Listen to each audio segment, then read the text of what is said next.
حضرت عائشہ صدیقہ رضی اللہ تعالیٰ عنہ فرماتی ہیں میرے پاس ایک عورت آئی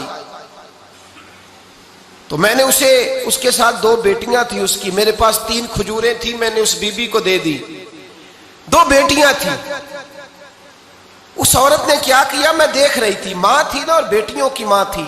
اس نے پہلے ایک کھجور دونوں بیٹیوں کے منہ میں ڈالی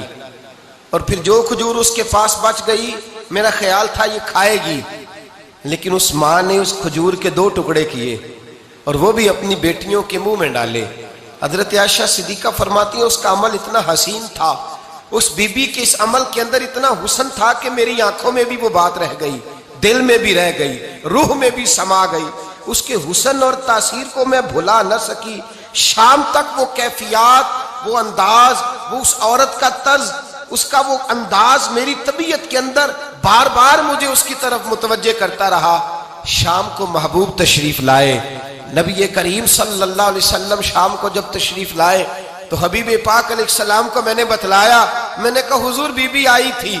اس کا چہرہ بتا رہا تھا کہ بھوکی ہے، لگ رہا تھا کئی دنوں سے کھانا نہیں کھایا، 3 کھجوریں تھی ہی میرے پاس 3، 2 بیٹیوں کو دے دی، وہ کھا سکتی تھی، لیکن یا رسول اللہ صلی اللہ علیہ وسلم اس نے کھائی نہیں، وہ بھی کھجور 2 ٹکڑے کر کے بیٹیوں میں بانٹ دی ہے۔ حضرت عائشہ کہتی ہے دیر تک حضور میری بات کو سنتے رہے، دیر تک میری طرف دیکھتے رہے، اس تصور کو، بیٹی کے پیار کے اس ذائقے دیر تک محبوب محسوس کرتے رہے، اور پھر فرمایا عائشہ جو دنیا میں بیٹیوں کی وجہ سے آزمایا جائے گا، جب قیامت کا دن آئے گا تو رب اس سے حساب نہیں لے گا، بے حساب ہی جنت میں داخل فرما دے گا۔ اللہ پھر اس سے حساب نہیں لے گا جو بیٹی کے سبب سے آزمایا جائے۔ یعنی حضور نے باپ کو کہا کہ بیٹی کو مصیبت نہ سمجھنا، اگر کبھی اس کے میکے سے جھگڑے کا پیغام بھی آ جائے، اگر کبھی دوبارہ تجھے اس کی طرف پلٹ کر جانا بھی پڑے،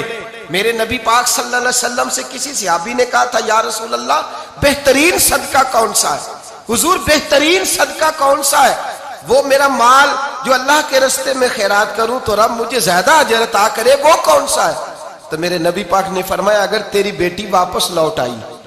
طلاق کی وجہ سے یا بیوہ ہو کر واپس آ گئی اور تجھے اس لوٹنے والی بیٹی پر کچھ خرچ کرنا پڑا تو تیرے رسول کا وعدہ یہ ہے کہ اللہ تجھے اس روپے پر سب سے زیادہ اجر عطا فرمائے گا۔